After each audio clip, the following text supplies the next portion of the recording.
টাকিতে সুকান্ত অসুস্থ হতেই বেনজির আক্রমণ করেছেন তৃণমূল সাংসদ শান্তনু সেন। খোঁচা দিয়ে বলেন, সাংসদ জীবন অচিরেই শেষ হবে উপলব্ধি করে তিনি ভবিষ্যতে বোধহয় অভিনয়ের জগতে নাম লেখাতে চাইছেন। সেই জন্য একটা রিহার্সাল দিলেন।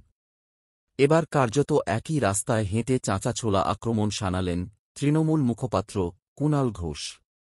সাফ বললেন, আন্দোলন থেকে পালাতে নাটক করছেন। আসলে আন্দোলন করা অভ্যাস নেই।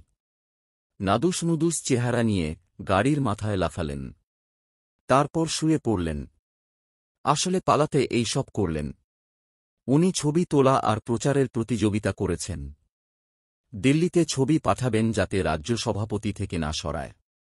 কিছু লোককে উস্কে শুয়ে পড়লেন। সজ্ঞানে শুলেন। গাড়ির মাথায় বেশি অক্সিজেন পাচ্ছিলেন।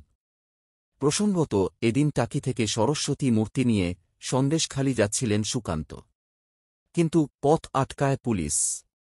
ইছামতির তীরে পথে বসেই সরস্বতী পুজো শুরু করে দেন। ধুন্ধুমার পরিস্থিতি তৈরি হয়ে যায়।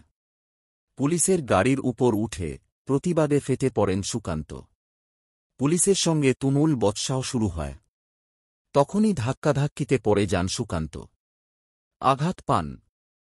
মাথায় ও শিরদাঁড়ায় আঘাত লেগেছে বলে খবর। অসুস্থ সুকান্তকে বসিরহাট হাসপাতালে নিয়ে গেলেও পরে দ্রুত তাঁকে কলকাতায় নিয়ে আসা হয়। ঘটনায় ফুঁসছেন বিজেপি নেতারা। ফুঁসছেন দিলীপ ঘোষ। বলছেন, আমার তো মনে হয় এই পরিস্থিতি আরও খারাপ হবে। গোটা বাংলাতেই ছড়িয়ে পড়বে বিক্ষোভ। সাধারণ মানুষ অত্যাচার সহ্য করতে করতে শেষ সীমায় পৌঁছেছেন।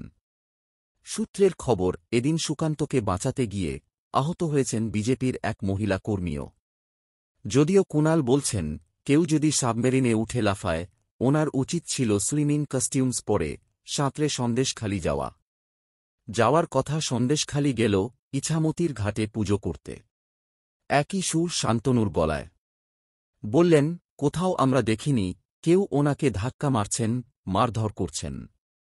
কিন্তু হঠাৎ তিনি অভিনয় করতে শুরু করলেন। প্রসঙ্গত, এখনও তপ্ত সন্দেশখালি। উত্তপ্ত পরিস্থিতিতে ফের নতুন করে ১৪৪ ধারা জারি হয়েছে বেশ কিছু জায়গায়।